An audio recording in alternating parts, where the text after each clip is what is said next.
Would it upset you if I told you that God did not create Adam in his own image and after his likeness?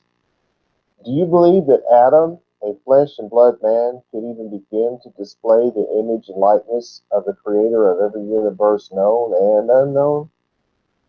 Except for God presenting himself in human flesh, is it actually possible that a human could in any way begin to follow in the footsteps of God? What does it mean to be created in the image of God then? What would it mean to be created in the likeness of God? Or is this just two different ways to say the same thing? The name of this message is In the Image and Likeness of God. Please stand and cover yourselves for the reading of our scriptures. For those of you who don't know, I'm not standing up because I'm tethered to some wires. This, by the way, is not a law of God. It is not a commandment from the Bible, because we do follow the commandments from the Bible. We do follow the law of God. But for the Christians, Jesus and all of his disciples and all the disciples of the disciples and all the people who followed the teaching of the disciples and the disciples of the disciples, all of the people in that time period covered their head when they read the scriptures. So we do it in honor of that. For the Christians, remember, he said, follow me as dear children, right? So you might want to think about that.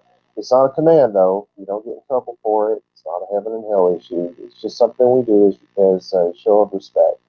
It's a tradition of old. All right, so our first verse is Beth Bereshit, which is Genesis chapter 1, verse 26. It says, Vayomer Elohim na'a se Adam ve'zalmenu ki metenu ve'yirdu v'gat hayam u've'of hashamayim u'va'behema u've'hol ha'aretz u've'hol ha'remes ha'romes al ha'aretz. The next verse is Bereshit, or Genesis 1:27. Va'yivra Elohim et ha'adam be'zalmo be'zelem Elohim bara oto zahar u'nekeva bara otam. We follow that with Bereshit, or Genesis 5:1. Ze sefer toldot Adam beyom Be'ero Elohim Adam Bidmut Elohim Asa Oto. And our last verse is Bereshit, or Genesis 5:3. It says, Va'yehi Adam Sheloshim, said the wrong word there, Ume'at Shana Vayoled Bidmuto Ke-Zalmo Vayikra Et Shemo Shet. All right, you may be seated.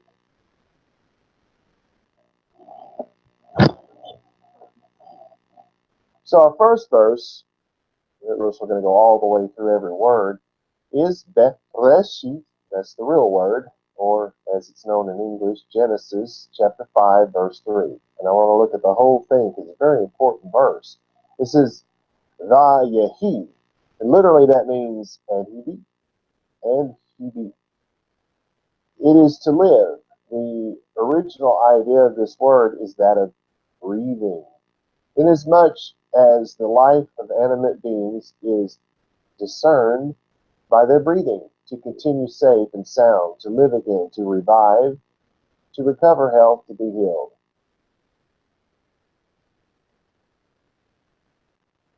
That I knew something was wrong. And lived he, he. I had the wrong word there. Right meaning, but wrong word. There's a sound in this one. So it's from high, which is life. This is Adam. Now, there's something that happened in the translation of the Bible from Hebrew into English. Somewhere along the line, they capitalized the A on Adam, or Adam as we know it in the West. And so it went from the word that means mankind or human race to being a person's name. But we need to understand that this is not necessarily a man's name. In fact, in this time period, it wouldn't have been a man's name. It was mankind. Think of it as mankind and not a person's name. And the word mankind, Adam, comes from the root dam, which is the Hebrew word for blood. So human beings, the word for humankind was that they were people that their life came from blood, right? Then it says Sheloshim, 30. It's the word for 30. That's really all it means. Then it's Ume'at, and that's literally and 100. So it's 30 and 100 is how you say 130. Then it says Shana, which is the word for year. So he lived 130 years. Then it says Vayoled, which is and beget. It is in Hethil, which means nothing in English, but in Hebrew it's to cause a woman to bring forth. It's spoken of God in Isaiah 66:9, which says to beget children by anyone, to impregnate a woman. That doesn't say that. It's just given as an example. I'm sorry. Then in First Chronicles 2:18 and 2:8, or not 2, First Chronicles 2:18 or First Chronicles 8:8, it's to make, it's of the earth, to make the earth fruitful.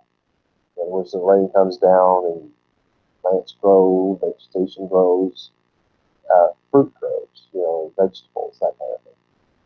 It's to beget as a father, metaphorically to beget wickedness. So, you do these things and from that beget wickedness. We use it that way. It's from the root yalad, which is to bring forth, to bear, as a mother, used of animals as well as persons. Also to lay eggs, they use this word for that, because, the eggs can become chickens, right? Or birds. As a bird, one who brings forth, poetically for a mother, metaphorically to bring forth fraud or iniquity. Because it's still, you've done something that from that, bad things are going to come about. So it's to beget the bad things, right? The use of this word is to indicate the completion of a plan. And it's important for us to understand this, because to give an example in Tehillim was Psalm 2:7, where it says, I have begotten you. And so we think of, okay, so this is a father speaking of his son, I have begotten you. But what it actually means is, I have instituted my plan through you. And there's some examples in the Sepharim Shelachim, the New Testament, as it were. In 1 Corinthians 4:15, they say, in Mashiach, Yeshua, I have begotten you. And it helps us to understand that Shaul, that's the guy they call Paul, set them on the path. He was the origin of their walk with God. So he's saying that he was the one who begat them through Mashiach. Yeshua is what he was saying. So there's a good example of how they use that word. In Philemon 1:10, it says, I didn't write down what it says. I just said that there was a good example there. And in Hebrews 5:5, it says, you are my son, today I have, and you read begotten you, right? But this is where they're using instituted my plan, because it's a quote of Psalm 2:7. So the passage, Psalm 2:7, clearly shows us that on the day Yeshua was baptized, because this is when it was said, right? He came out of the water, and you hear a voice from God, you hear a voice from heaven saying, this day I have begotten you. Well, if you don't understand the idiomatic way that the Hebrew spoke in that time period, you have no idea. You're thinking, okay, this is Father's Son. You don't realize that he's talking about the institution of a plan. Because if you think about it, that day, if in fact Yeshua is Mashiach, then that day when he came out of the water, he had just been baptized as the high priest. He wasn't physically born on that day. That day, remember it says this day. And it was not the day that Yeshua was born. It's the day he was baptized. So this day, he wasn't born. He wasn't begotten as we think of in English. He instituted his plan. And his plan all along was to make the Mashiach the high priest.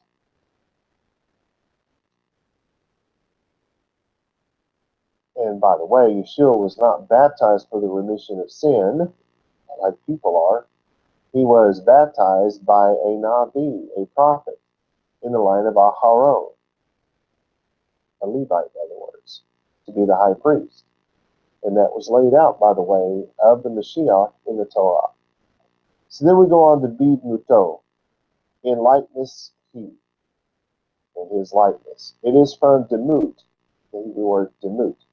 It's similitude, it's likeness, it's image, it's of a model, a pattern of appearance. And then it says Kezalmo, which is as image he, or as his image. It is from the word Zelem, which is a shadow, metaphorically used of anything vain, of an idol. Hence, an image, a likeness, so called from its shadowing forth. In other words, of three-dimensional graven images. Graven images are three-dimensional. If they are not three-dimensional, it is not a graven image. Anyway, then it says Vigra, which is and he cried, or cried out. It's from Kara, which is to cry out, to call. Used also of beast outcrying. It's used of weeping. It's used absolutely of any kind of cry, even when not articulate. Of words which are cried out with loud voices. And so in other words, what they're trying to say with this word is that it was a loud, passionate cry, right?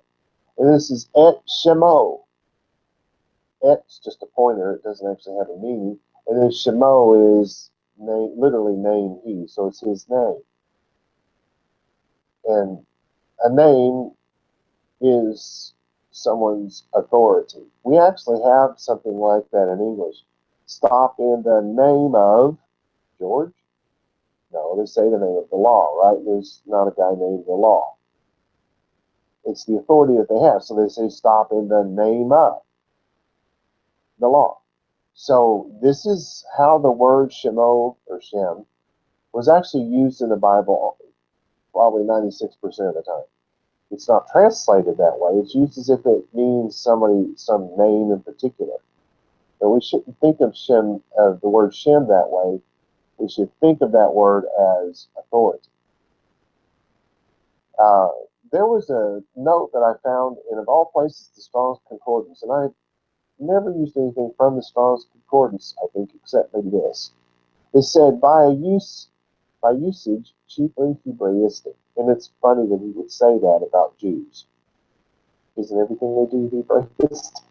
Anyway, the name is used for everything which the name covers, everything the thought or feeling of which is roused in the mind by mentioning, hearing, and remembering. There's another note here. In English is found a derivative of the usage of the word name, being used for authority.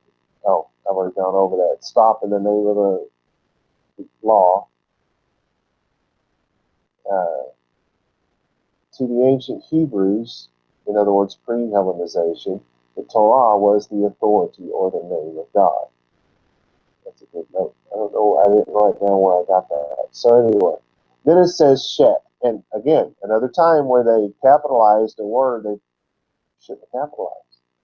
Because Shet became a name, or Seth as you read it in English. Shet is the real word. And they capitalized this word. Shet means to put, to establish, to place, to found. It's a founding. Okay, so now let's take a look at the translation after looking at all of this.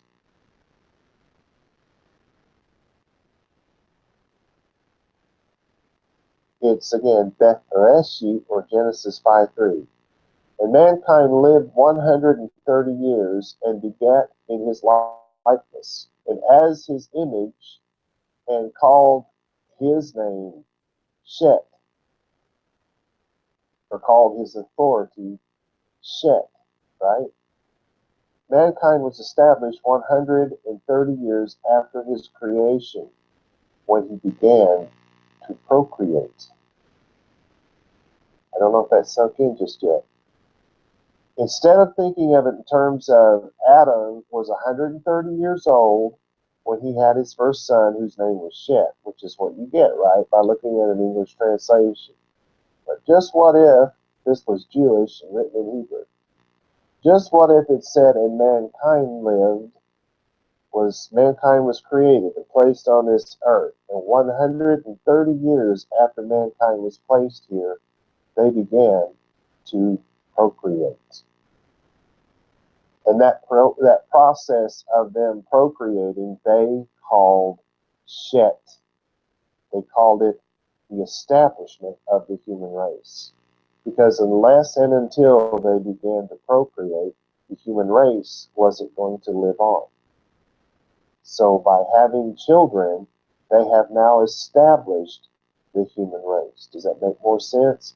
But if this verse, think about it. And mankind lived 130 years and begat in his likeness and in his image, and called his name Shet. So if that sounds familiar, it should.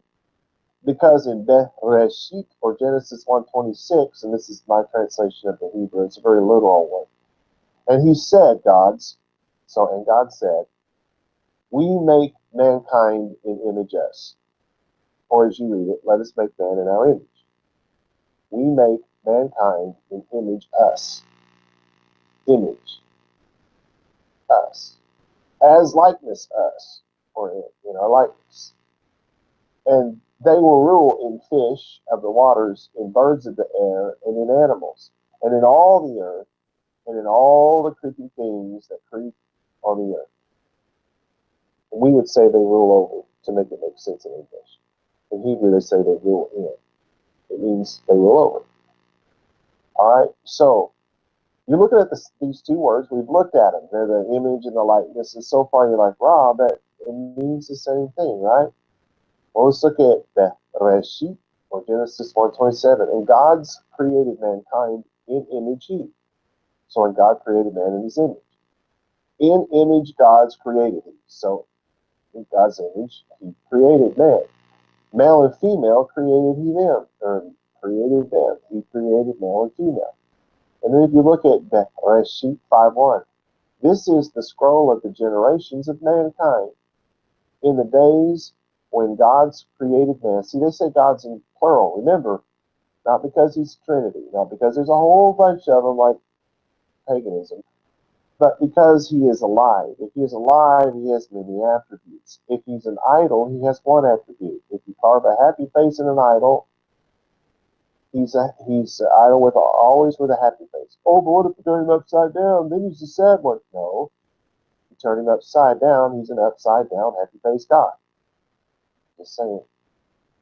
So he only has the one attribute. But a live God experiences happiness and sadness and rage and all kinds of, right? Because God experiences all those things, correct? Yes, he does. We experience all those things because there is something very similar about us, right? Because God created us to be similar to some degree. In the likeness of God's made he him. So let's think about this, because you're still thinking, man, Rob, you haven't made your argument. You really have. You just haven't caught it yet. If you haven't. Zelem is our word, right? This is the image. A shadow, metaphorically used of anything vain. Idol worship. Hence, an image, likeness, so called from its shadowing forth, i.e., graven images, 3D. We're three-dimensional images of a God who has an endless number of dimensions. We're just a three-dimensional version. Likeness, demut, similitude, likeness, image, model, pattern. It's our appearance, our likeness, our appearance is three-dimensional, of a multi-dimensional God, right? But there was another word that we read, na'aseh. It is from asa, properly to labor, to work about anything, to make, to produce by labor, to manufacture, to fabricate. It's of making ships, of building altars, of making things with bricks, of sewing garments, making something from that. Used of God is of the creating of the heavens and the earth and of the people in it and all that kind of animals and whatnot. But this, speaking of God, this is to produce it from within oneself. This all came from the life that's in God. It didn't come from anywhere else, right? He created it from nothing. I don't know if I need to say any of this other stuff, but let's look at the word created. Bara. To cut, to carve out, to form by cutting, to cut out, to cut or pare down, to plane and polish, right? So you get this idea of a craftsman doing something out of wood. But it would also be used of someone making something out of clay. Shouldn't that ring a bell? Man was made out of clay originally. To create, to produce, to make smooth, to polish, hence to fashion. And this is the idea of like a finished carpenter. You have a couple different kinds of carpenters, right? You've got the one who is the framing carpenter. He puts up the rough frame. But the finished carpenter, he's the one that comes in and finishes everything and makes everything pretty. This word is being used that way. So it wasn't just the frame that was built. This is right down to the finishing touches. But look here. Here's what I've been saying all along. God did not create mankind in his image and after his likeness. God created mankind in his image and likeness. God did not create mankind in his image and after his likeness. God created mankind.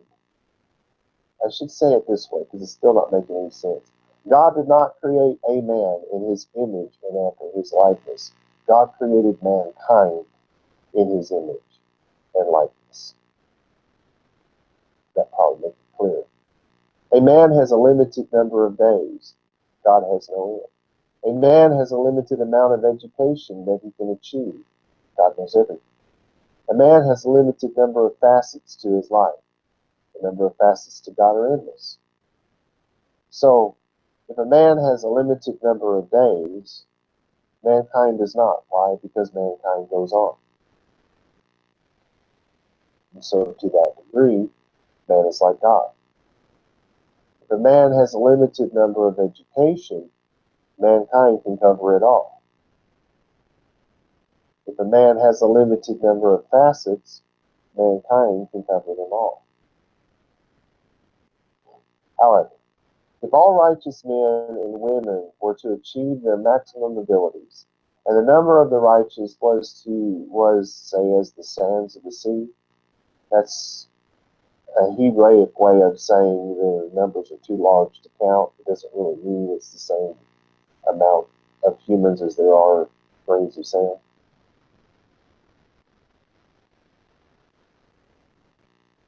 Then mankind will truly begin to resemble the image and likeness of God.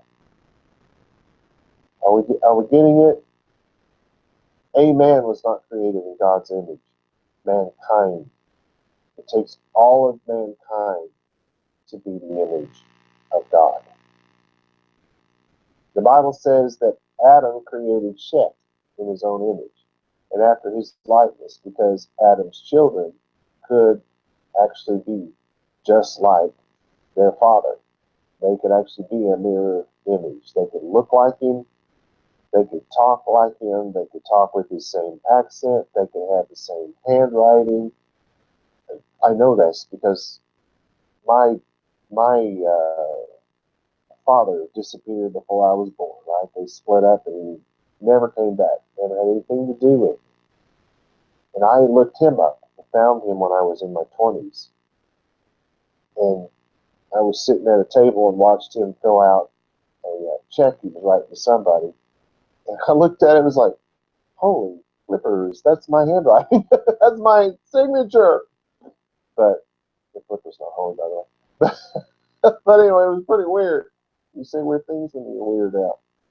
Now, you can be a mirror image of a human because the human has its limitations and the next human has the same limitations.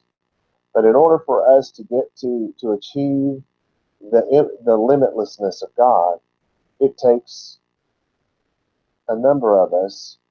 It's like the number of the grains of sand, a number that is so big it cannot be counted. When you put all of that together, then mankind begins to look like the image of God. Limitless. Knowing all things. has experienced all things, has learned all things, has figured out all things, has lived forever. You see how it, but even at that, mankind can come to an end, but God can't. So it's still just an image. It is not an exact duplicate. We should take the time to ask ourselves if we are living up to the potential God put in us. Are we doing our part to help mankind truly reflect the image and likeness of God? Or is time slipping away with us working only to survive? Forgiveness is for much more than sin. Forgiveness is for our shortcomings and our forgetfulness. We can live our lives to the fullest of our abilities in Torah, but we will never reach our potential living our lives according to the ways of this world.